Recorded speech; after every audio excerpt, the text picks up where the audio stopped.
Bonsoir, bonsoir mesdames, bonsoir messieurs, je suis Isabelle Givalardi, la directrice du cinéma Le Grand Action, et c'est un immense plaisir de vous accueillir toujours aussi nombreux à l'occasion des séances de notre ciné-club Univers Convergent.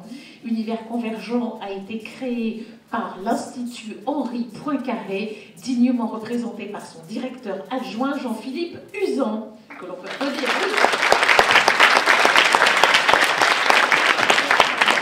Jean-Philippe, tu as créé ce ciné-club avec Cédric Villani, qui dirige l'Institut et qui malheureusement ne peut pas être avec nous ce soir, et tu le programmes.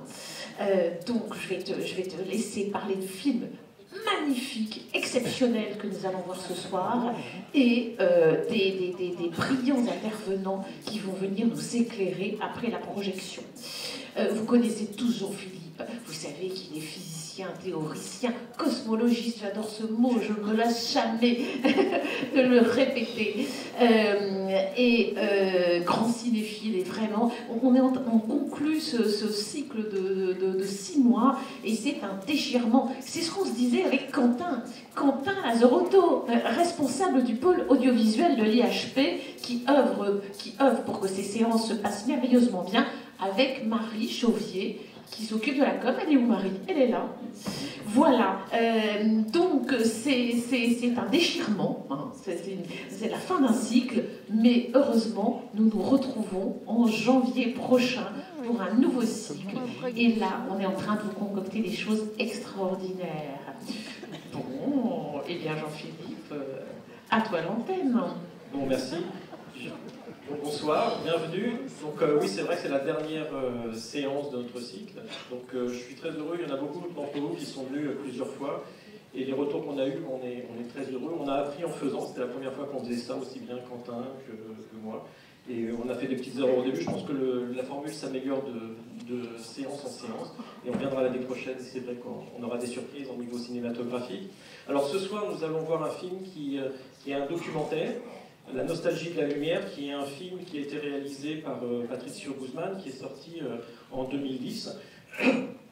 Et puis, donc, c'est un documentaire, vous allez voir, qui se passe au Chili, et qui va questionner, alors c'est mon interprétation, mais la notion de mémoire, aussi bien en sciences, dans tous les types de sciences, que ce soit l'astronomie, que l'histoire. Et on oublie souvent, on dit, tu as parlé de cosmologie, que la cosmologie c'est une science assez singulière, parce qu'elle a une grande dimension historique, de reconstruisons l'histoire de l'univers. Et on va voir qu'il y a peut-être des points communs entre faire de l'histoire au sens histoire habituelle qu'on fait à l'école et cette science. Et pour discuter de ce thème, alors nous avons la chance aujourd'hui d'avoir Renate Saxe, qui est ici la productrice du film et qui est aussi la femme de Patricio Guzman, le réalisateur de ce film. Patricio aurait bien aimé être avec nous, mais je crois qu'il est au Chili pour réaliser un nouveau film en ce moment. Et elle nous parlera un petit peu de la façon dont ce film a été réalisé, puis l'intention qu'il y avait derrière ce film. Alors en ce qui concerne l'astrophysique, nous avons la chance pour représenter ces grands télescopes d'avoir Catherine Cesarski. Catherine a été directrice de l'ESO, donc European Southern Observatory, pendant 8 ans. Et aujourd'hui, elle est chercheuse émérite au CEA, donc spécialiste d'astrophysique. Peut-être qu'elle nous parler un petit peu de la façon dont fonctionnent ces grands observatoires et ce qu'on peut y faire. Et puis nous avons aussi la chance d'avoir Joachim Menzi, qui est enseignant en littérature et en cinéma à l'Université de la Sorbonne, et qui a travaillé sur le cinéma en Amérique du Sud, le cinéma militant en Amérique du Sud, et qui nous donnera une vision complémentaire à la vision scientifique. Voilà. Donc je vous remercie, je vous souhaite un bon film, et on se retrouve après. Voilà. Et comme toutes les séances Univers Convergent, après la projection, débat, et ensuite on se retrouve autour d'un verre au Grand Bar. Voilà, tout de suite. Voilà, bonne projection.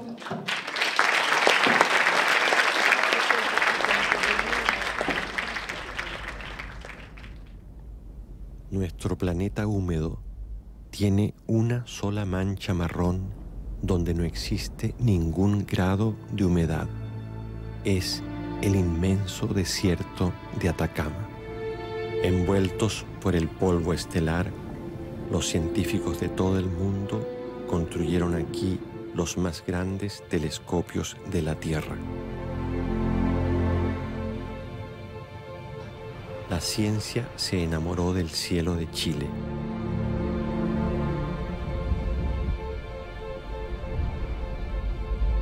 Al final eso es, digamos, o sea, encontrar el origen del ser humano, del planeta y del sistema solar. Y, entonces, el de dónde venimos es una pregunta muy fuerte. Que ojalá los telescopios no miraran solo al cielo, sino que pudieran traspasar la Tierra para poderlos ubicar.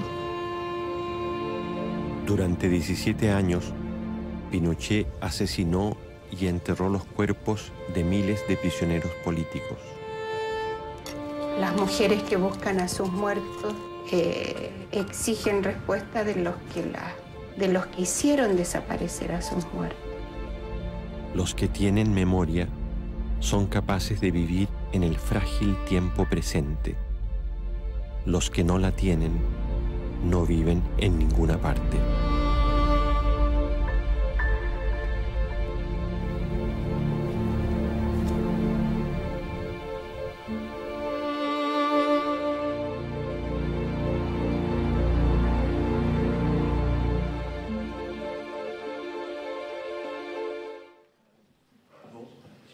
J'espère que vous avez apprécié le voyage. Renate, je vais te demander un peu de nous parler de comment ce film est né et puis ce qui a motivé Patricio à faire cette démarche. Bonsoir tout le monde et merci encore pour avoir organisé tout ça. Merci d'être venu. C'est difficile tout de suite après ce film, je suis bien consciente. Patricio Guzmán, il aurait adoré d'être ici, surtout si le film est projeté un peu à côté de chez nous. Et il s'excuse vraiment, il est au Chili, il travaille. Je ne sais vraiment pas où commencer. Je commence peut-être par le fait, bon, ça fait un peu plus de 20 ans que je travaille avec lui. J'ai le nom Patricio, si vous me permettez, parce que sinon, ça fait un effet très bizarre, parce qu'on est mariés. C'est le réalisateur, bien sûr, mais si je parle de lui, je veux dire que Patricio. Bon, pour les côtés personnels, ça fait un peu plus de 20 ans qu'on travaille et on vit ensemble. On s'est connus dans le passé un jour au Mexique. Moi, je suis allemande. On a vécu d'abord à Madrid et après quelques 14 ans, on vit à Paris. On est là surtout pour le travail, mais on aime beaucoup d'être ici aussi. Et ce film, ça veut dire le grand avantage de ce film, comme je vais arriver par le côté production, qui est un peu, à première vue, ennuyant, parce que c'est beaucoup plus intéressant de parler avec le réalisateur, avec lui, comment il a fait son film, qu'est-ce qu'il a pensé. Mais c'est quand même dans ce film assez spécial, parce que Patricio, il a fait quand même depuis presque, je dirais, 40 ans de films. On commence plus que 40 ans, oui, la bataille du Chili jusqu'aujourd'hui.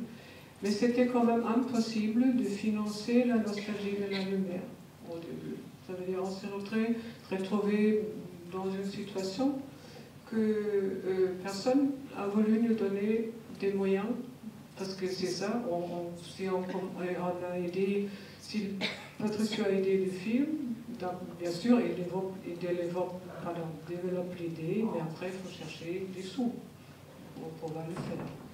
Et dans ce cas-là, ça paraissait impossible. Pour notre surprise aussi, et je trouve, moi, j'ai la chance, parce que je suis arrivée avec le réalisateur, pour moi, j'ai une confiance entière dans sa capacité de création. Il peut pour moi aller dans n'importe quel désert, je suis sûre qu'il revienne avec un matériel qui fera un bon film. Je ne me demande même pas. Mais toutes les institutions du CNC, toutes les télévisions où on a au début présenté le projet, ils ont dit qu'est-ce que c'est ça? c'est quelque chose, c'est impossible. Un peu comme ça. Bon, et un jour, après quelques 3 ou 4 ans, on s'est dit, ça ne va pas, si on ne fait pas quelque chose, le film, il ne se fera pas. Et après, je veux vous pas économiser. Vous savez, on a été rejeté partout. Tout ce qu'on peut demander en France et tout ce qu'on peut demander en Europe, aux télévisions, aux chaînes, ça a été non. Alors, on s'est dit, ça ne va pas. Et là, on a décidé ensemble que moi, je me ferais la productrice du film. Jusque-là, j'ai collaboré, mais je n'ai jamais pris le rôle de la productrice. Ça veut dire, j'ai demandé un cadre producteur, j'ai fait augmenter le capital de notre petite société. Tout ça, ce sont des démarches assez bureaucratiques, mais qui sont nécessaires. Et j'ai commencé à chercher l'argent. En ce cas-là, on a trouvé la télévision espagnole déjà avant, qui était là. Et après, on a eu la chance d'avoir le Fonds Sud, qui n'existe plus aujourd'hui, c'est différemment aujourd'hui. Le Fonds Sud du CNC, il s'appelle autrement et ça ne marche pas de la même manière. Et après, on a eu une toute petite participation de l'Allemagne. Et on a eu aussi des prêts personnels des amis. On a fait un peu tout pour faire possible le film. Et on est y arrivé. Et on a eu surtout, et c'était ça qui était aussi le bonheur, le distributeur, par contre, dans tous les autres intervenants qu'on a sollicités, il était dès le début convaincu que ça serait un bon film, il va le sortir en salle. C'est Pyramide.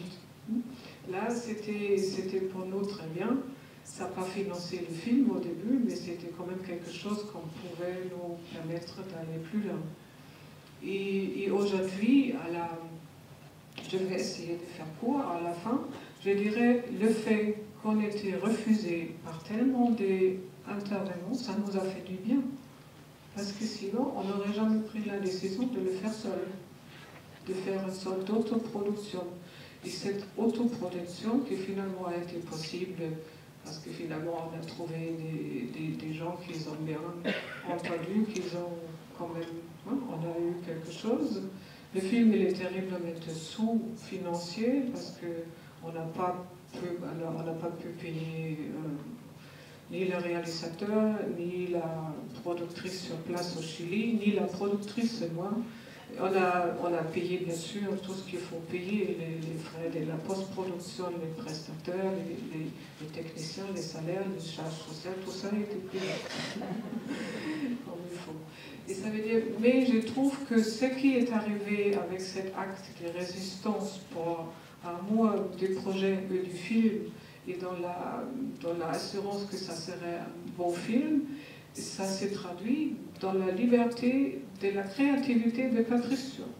Ça veut dire qu'il était complètement libre pendant tout le film, comme pendant le montage, mais avant aussi dans la conception. Et ça, c'est quelque chose, c'est un trésor. Et comme ça, après, le film, il a fait son chemin un peu seul. Il était sorti en 342 salles en France.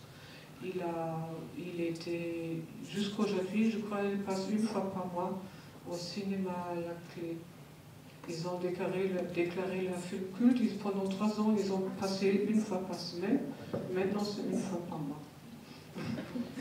Et il était aux États-Unis, même en Angleterre. Il a fait pas mal de spectateurs.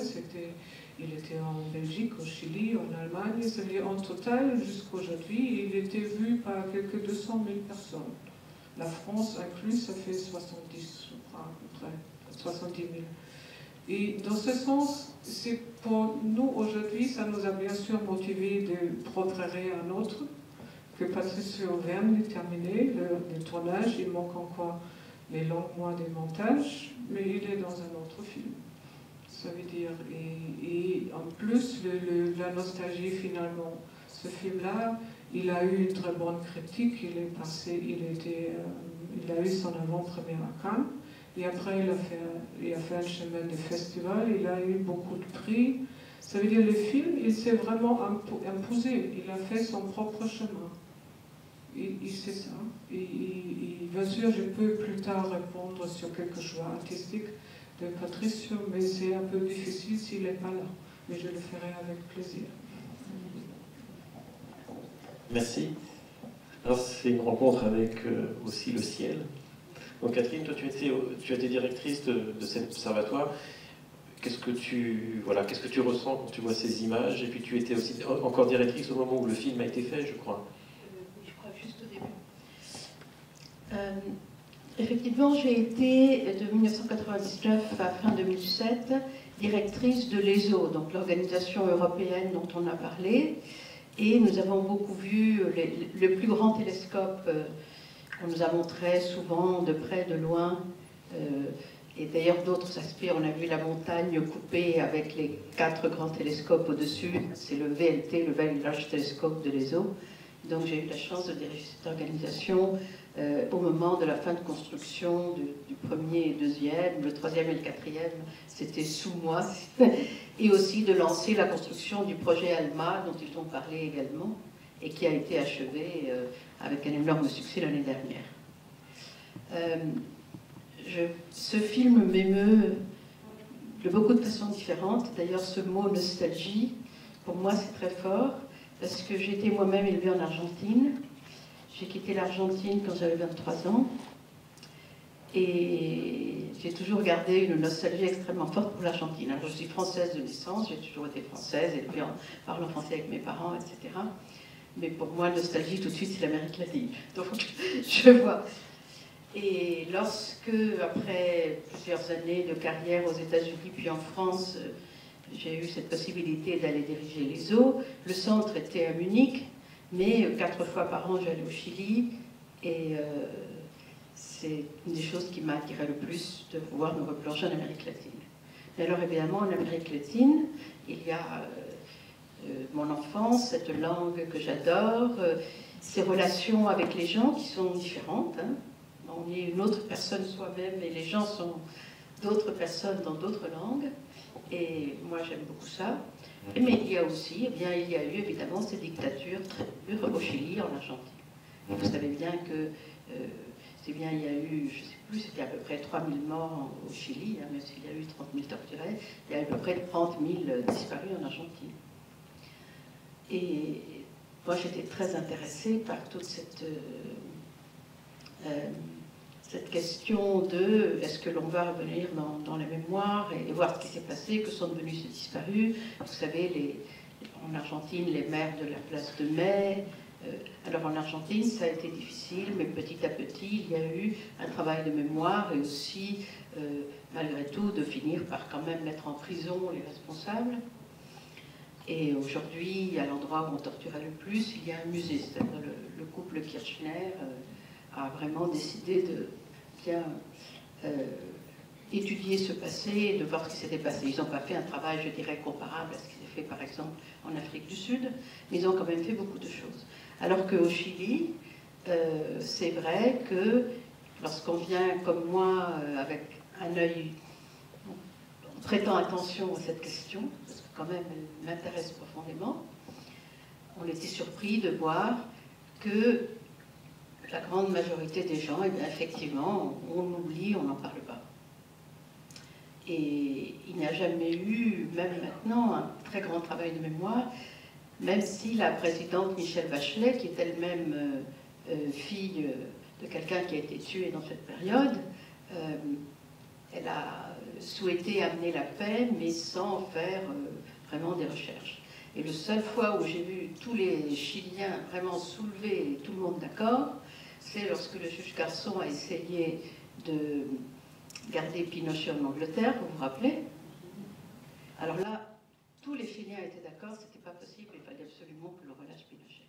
C'est assez extraordinaire, j'ai trouvé. Bon. Donc tout ça pour dire que, exactement comme il est dit dans le film, tous les astronomes, nous étions là, je vais dire un mot de plus sur l'astronomie, je suis désolée, mais je n'ai pas pu m'empêcher de partir sur le thème principal de ce film. Donc tous les astronomes, nous étions là. Je n'ai jamais entendu parler de recherche d'os par des femmes de disparues dans le désert où nous avions nos télescopes. La première fois que j'en ai entendu parler, c'est lorsque j'ai rencontré Patricio Guzmán. Je l'ai rencontré chez une astronome chilienne. Et il m'a raconté l'idée de ce film. Et j'avoue que j'ai réagi. comme les gens dont vous parlez, je me suis dit, mon Dieu, il est fou. Qu'est-ce qu'il va faire? C'est absolument infaisable.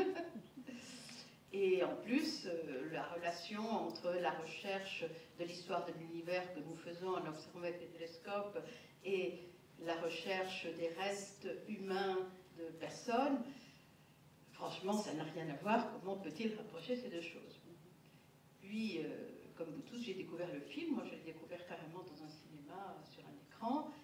Et je me suis palmée d'admiration. Je trouve qu'il a fait un travail absolument extraordinaire et qu'il y est arrivé. Donc, mérite toutes les félicitations et toute la ferveur, j'espère, du public, par exemple, qui est là ce soir. Voilà, alors quand même, maintenant, je vais dire un petit mot sur les télescopes. Excuse-moi, mais je n'ai pas pu m'en empêcher. Parce qu'il y a aussi beaucoup de... Ouais, voilà, il y a beaucoup d'émotions malgré tout dans ce film, et moi, je ressens une émotion forte, et vous me demandez de parler, ben, c'est ça qui sort. Alors, l'astronomie au Chili, c'est au début des années 60. Bon, évidemment, les Chiliens avaient déjà des télescopes et faisaient un peu d'astronomie au Chili, mais pas beaucoup plus que d'autres pays. Et au début des années 60, en fait, c'est un astronome allemand, mais installé aux États-Unis, qui a eu l'idée d'aller prospecter le ciel chilien, de faire des mesures qui permettent de connaître qu'est-ce que l'on veut. On veut qu'il y ait peu de nuages, donc beaucoup de nuits où on peut faire des observations. Il faut aussi qu'il y ait peu d'humidité, peu de turbulences dans l'air, pour qu'il y ait peu de déformation des images que l'on reçoit avec les télescopes. Donc cet astronome a fait des mesures et a commencé à dire à la fois aux Américains et aux Européens, puisqu'il était allemand, qu'il y avait d'excellentes possibilités de faire de l'astronomie au Chili. Dans la même période, les pays européens ont décidé, sur le modèle du CERN, de former un organisme européen qui ferait des télescopes pour l'Europe, et ils allaient le faire en Afrique du Sud. Parce qu'à l'époque, les Allemands avaient des télescopes en Afrique du Sud, on avait proposé ça. Et puis, en 1962, l'ESO a donc été créé, avec l'idée d'aller en Afrique du Sud, et l'année suivante, les principales personnes sont allées faire un tour au Chili, et quand ils ont vu ces cieux merveilleux, ils ont décidé d'aller au Chili. La décision a été très rapide. Très rapidement, ils ont acheté des terrains et ils ont construit le premier observatoire qui s'appelait la CIR. Et puis donc, plusieurs années après, puisqu'on l'a inauguré en 1999, le deuxième observatoire, Paranal, qui est celui que vous avez vu donc beaucoup au long de ce film, qui a donc 4 télescopes de 8 mètres, plus des petits télescopes que vous avez vus pour faire de l'interférométrie, plus de télescopes, ils en ont montré un pour faire des relevés du ciel, et qui est aujourd'hui en rivalité avec un observatoire international, mais plutôt américain, Hawaï, pour être le meilleur observatoire du monde, et le plus grand observatoire du monde. Donc, du côté de ces observatoires, auxquels ont un accès très grand les Chiliens, parce qu'il y a des accords pour que les Chiliens aient 10% du temps d'observation, ce qui est énorme évidemment par rapport au nombre d'astronomes chiliens par rapport aux astronomes européens par exemple. Donc ils ont un accès tout à fait privilégié à ces télescopes. Voilà, je m'arrête là pour l'instant. Bon, donc on a vu des astronomes qui observaient le ciel, on a vu aussi des gens qui cherchaient, donc on a eu un peu une connexion avec l'histoire du Chili. Est-ce que tu peux nous parler un peu plus de ces relations entre le cinéma et puis ce qui s'est passé dans l'Amérique du Sud? Buenas noches, Paris. Je suis Joaquín. Moi, c'est Joaquín. J'enseigne donc le cinéma. Je vais simplement poser quelques jalons et puis j'aimerais que la parole soit donnée rapidement. Le premier jalon important est que Patricio Guzmán est l'un des principaux, l'un des plus grands cinéastes qu'ait donné l'Amérique latine de tous les temps, et notamment dans le champ du documentaire. C'est sans doute le cinéaste vivant latino-américain le plus important, le plus prolifique, et le film que vous venez de voir est aussi l'un des plus beaux, l'un des plus émouvants, l'un des plus marquants. À ce jour, il a fait une trentaine de films, dont le premier date de 65.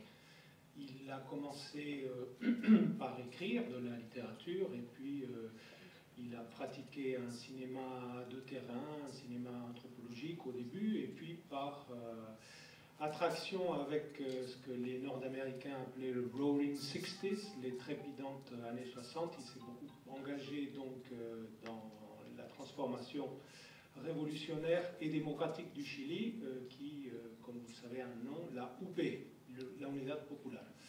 Donc c'est là que le cinéma de Guzmán fait sa propre révolution, et c'est une révolution dont le dernier film porte encore la trace, quoi. Le film important a été la bataille du Chili, que Guzmán a monté à Cuba, et qui est, un monument cinématographique sans pareil, quoi, dans l'histoire du cinéma tout court, quoi. Par la suite, il a fait d'autres films autour de ce qui s'est passé au Chili, notamment Chile, la memoria obstinada, El caso Pinochet, et Salvador Allende. Voilà. Donc c'est un cinéma qui est, comme celui-ci, comme le film que nous venons de voir, très proche des réalités politiques, des réalités historiques, mais aussi très proche de l'expérience sensible et du réalisateur et de nous tous, spectateurs. Et donc je pense qu'il y a beaucoup de choses qui certainement vous ont interpellé, et c'est peut-être le moment de les partager. Oui, je crois qu'on peut peut-être essayer d'entamer un peu une discussion, sauf si vous avez d'autres choses à rajouter. Je ne sais pas comment vous a fait réagir ce film pour ceux qui ne l'avaient jamais vu. Donc, c'est un peu comme nous, ça vous a laissé sans voix, c'est ça? Ouais. Où ça? Ah, un habitué. Des questions? Oui. Ah oui, merci pour le film, merci pour vos commentaires. Il y a une petite question quand même. Ça a toujours été l'horreur dans cette Amérique du Sud. Hein. Il y a l'Argentine, il y a le Brésil, il y a le Mexique, il y a le Chili. Partout ça a été l'horreur. Hein. Il faudrait des Guzmán partout.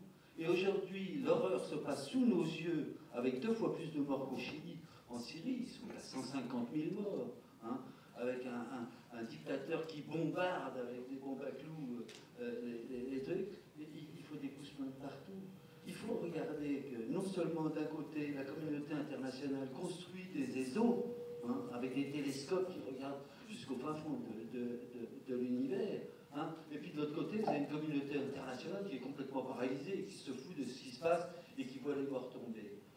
Donc, est-ce qu'il y a une réflexion, vous voyez, qui serait en dehors de celle du Chili, hein, et qui regarderait ce problème-là au niveau international? Ou alors il faut que votre mari se démultiplie, il y a un peu partout, mais là il a 70 théâtres de guerre à couvrir, de guerre et d'horreur. Bon. Merci. Il va se démultiplier dans des multivers ou dans des... Merci. Je suis sûre que dans tous les conflits que vous mentionnez, il y a des gens qui filment avec leur téléphone, avec une petite caméra. Il faut qu'aller chercher, et faire des montages, et les faire connaître au monde. Je crois que ça existe. Sauf qu'il faut l'initiative de voir ce qui a été fait et de montrer. Personne ne voudra. On n'ira pas les chercher. Mais ça existe, je crois, ça existe. Et un jour, ça va se voir. C'est compliqué, mais ça va. Mais ce qui est Patricio Guzmán, il est vraiment son œuvre, c'est le Chili, à cause de son expérience qui l'a marqué, qui nourrit toute son œuvre artistique.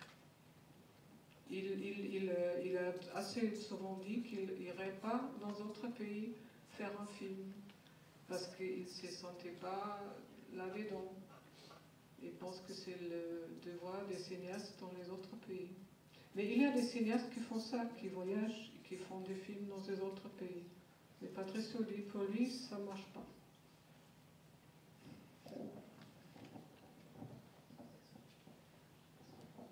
Bravo aux organisateurs pour ces deux petits films. C'est très beau le film, très poétique. On ressent aussi la dimension anthropologique Et le dialogue sciences et société, il est très insolite, mais très réussi, je trouve. Donc, bravo. Je voulais savoir, demander à Catherine, mais aussi à Renate, lorsqu'elles ont impacté pour la première fois le ciel du Chili, quelle était leur impression? Hein? Merci. Alors évidemment, avant de voir le ciel du Chili, je connaissais bien le ciel de l'Argentine.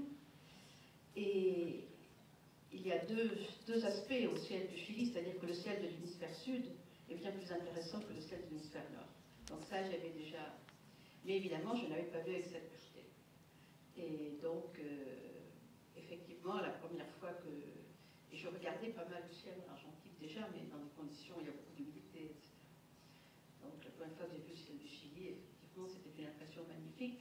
Mais la première fois, ça m'a fait une impression. Ce que je peux dire, c'est que dans les observatoires, tous les soirs, on passe toujours un moment à simplement regarder le ciel dehors. Avant d'entrer, faire des observations ou quoi que ce soit, simplement regarder, parce que c'est absolument extraordinaire.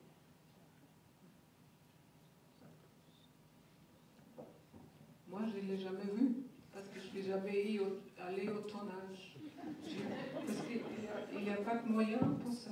Que moi, je peux aller avec le documentaire, c'est une équipe de 4 personnes.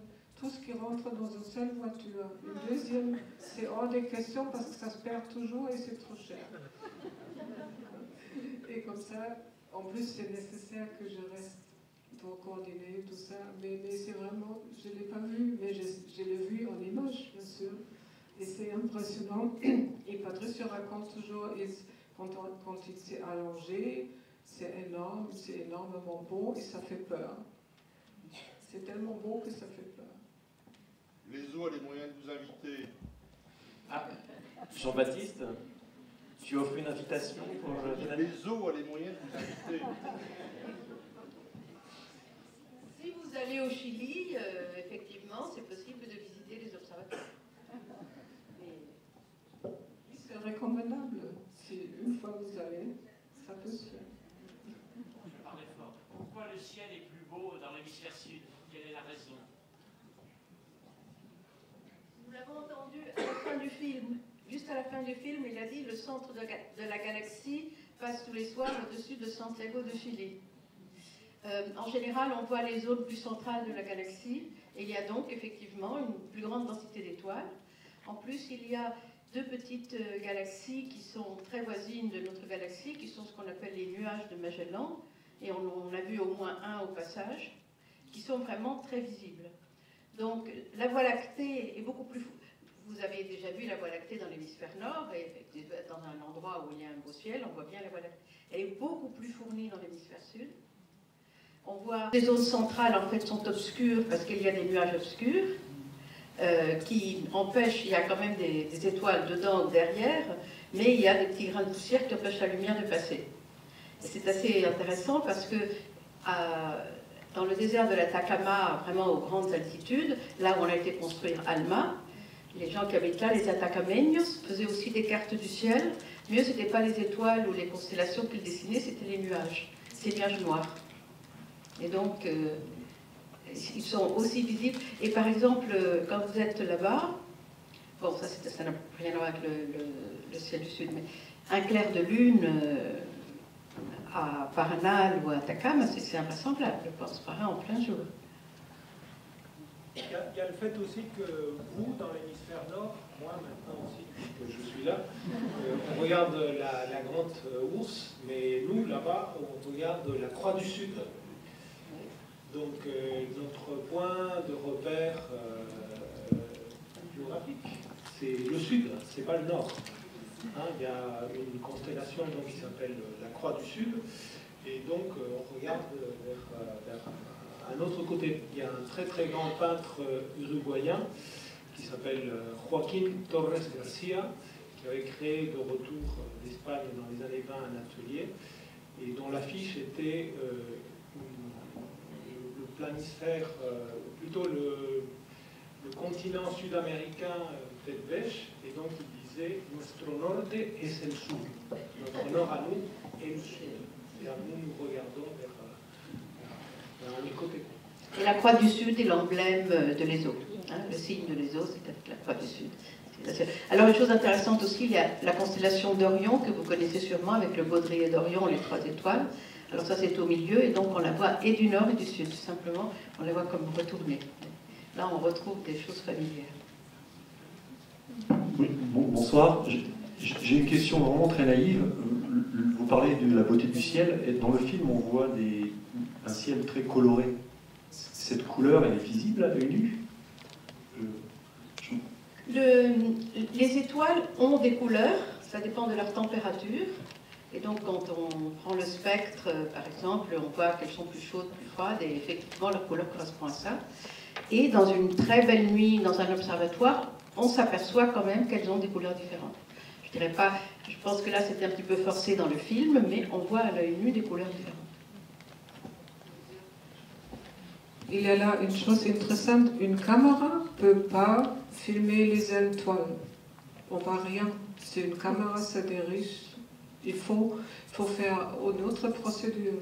Et Patricio, il a rencontré dans un des observatoires Stéphane Guisa. Hein, et ça, c'est comment on peut dire astrophotographe. Hein, il a fait avec une caméra, avec une longue tombe comment on dit, c'est ça, et des expositions très longues. Et comme ça, il a eu l'effet que vous voyez dans le film. Et Patricio, il était fasciné quand il a vu le marché pendant la nuit. Il s'est demandé qu'est-ce qu'il fait. Il était tout le temps, il est allé voir sa caméra et il a dit qu'il voulait expliquer qu'est-ce qu'il faisait. Il lui a dit, il a montré, il était rentré chez lui, c'était plein de caméras. Et tout de suite, il lui a demandé de lui donner toutes ses photos. Et qu'il a choisi quelques-uns qui sont dans le film. Comme ça, vous pouvez tous voir cet effet de la Voie lactée. C'est les photographies de Stéphane Guisa. Et ça donne cette impression que la caméra ne peut pas voir. Stéphane Guisa est donc un Français qui est un ingénieur opticien de très haut niveau, qui travaille à l'ESO, et qui est un extraordinaire photographe astronomique. Si vous voulez voir des photos de lui, allez tout simplement au site de l'ESO, au site web de l'ESO, et là vous verrez, il y a toute une partie de photos, et il y a beaucoup de photos magnifiques de Stéphane Guisa.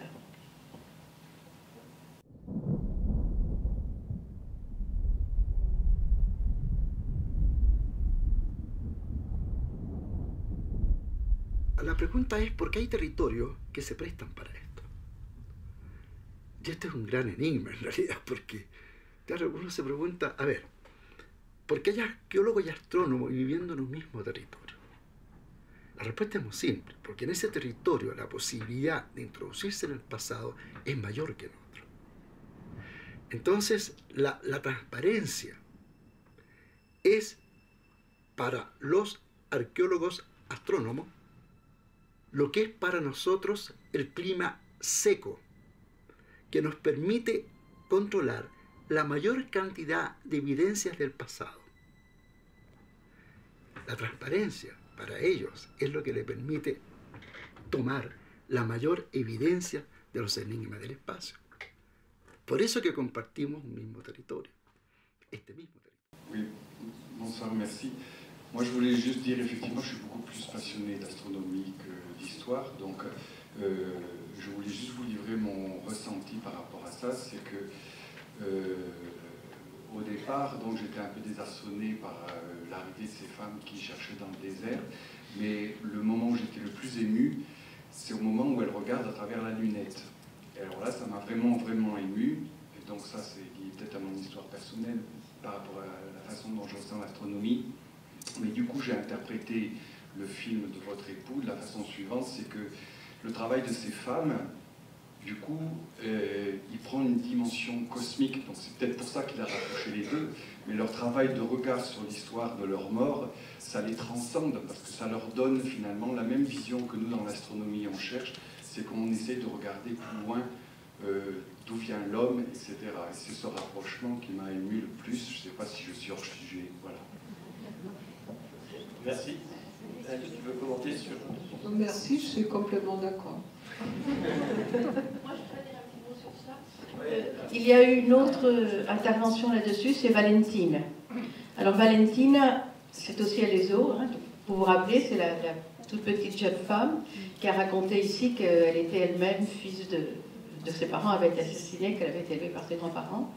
Donc c'est moi qui ai embauché Valentine, je la connais très bien. Elle ne m'avait pas raconté ça, je l'ai appris quand j'ai vu le film, j'en ai parlé avec elle depuis. Et effectivement, et vous avez vu qu'elle a dit, moi je veux aller vers l'astronomie parce que on retombe toujours sur l'idée, nous sommes poussière d'étoiles, cette poussière d'étoiles, elle est revenue, c'est nous-mêmes, et nous redeviendrons poussière d'étoiles.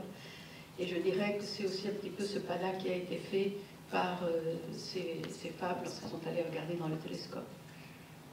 Je trouve que Patricio a vraiment fait le lien en le faisant dire à cette charmante Valentine. Il y a le fait aussi qu'il y a 3 générations de Chiliens qui s'y retrouvent. Et il y a aussi le réalisateur lui-même, qui fait son portrait là.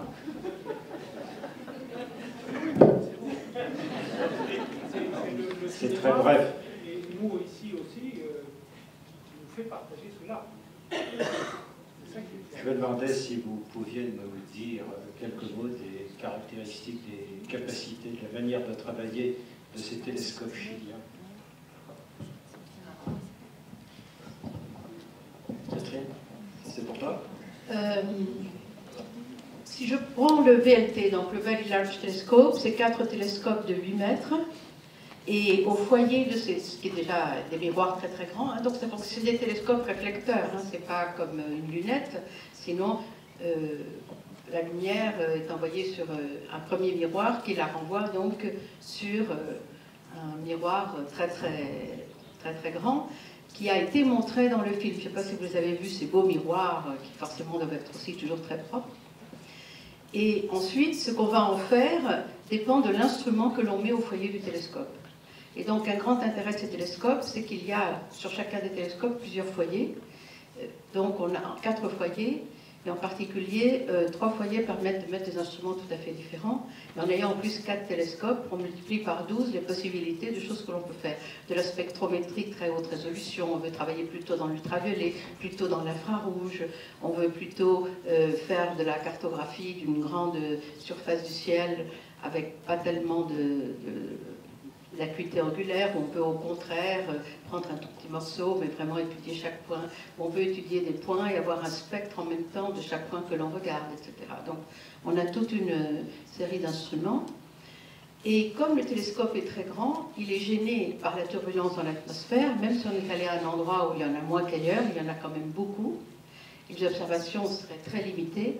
Donc, au moins dans l'infrarouge, on arrive à corriger pour la turbulence dans l'atmosphère en mettant ce qu'on appelle de l'optique adaptative, c'est-à-dire en ayant dans les instruments, et puis maintenant on est en train d'en installer aussi dans un télescope, des miroirs qui mesurent la façon dont le front d'onde de la lumière est déformé par la turbulence dans l'atmosphère, et immédiatement vous avez des petits miroirs qui remuent très très vite et qui corrigent ce front d'onde et le rendent rond comme il faut, et du coup on peut avoir dans les images une acuité comparable à celle que l'on aurait avec un télescope dans l'espace. Donc ça, c'est le VLT.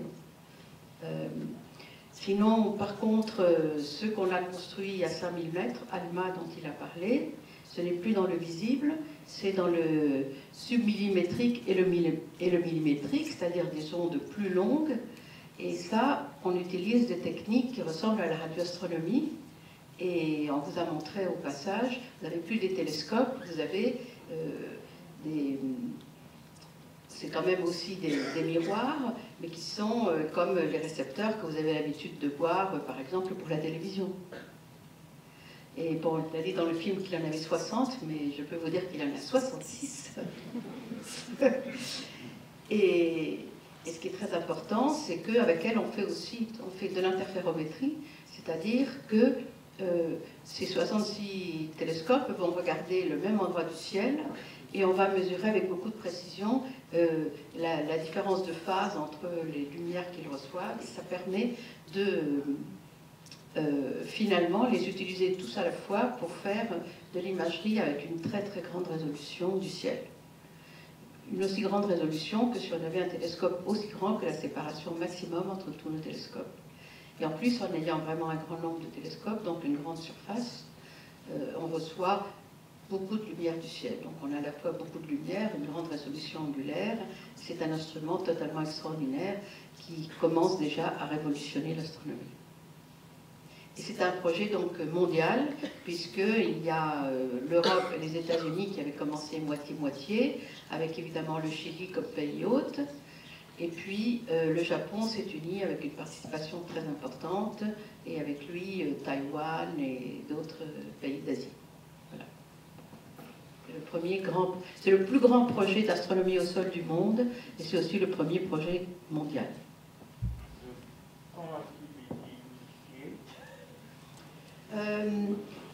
J'ai signé l'accord avec la NSF exactement le 24 février 2003. Donc c'est là où on a vraiment décidé qu'au moins nous deux on partait, et il a été donc inauguré en mars 2013. Bon, je sais que vous avez encore plein de questions, j'ai vu plein de gens qui voulaient poser des questions. Malheureusement, il va y avoir une séance à 10h et on doit vider la salle, mais comme vous le savez, comme chaque fois, on a notre cocktail et on sera là, donc n'hésitez pas à venir poser vos questions et continuer la discussion avec nous. Et encore merci.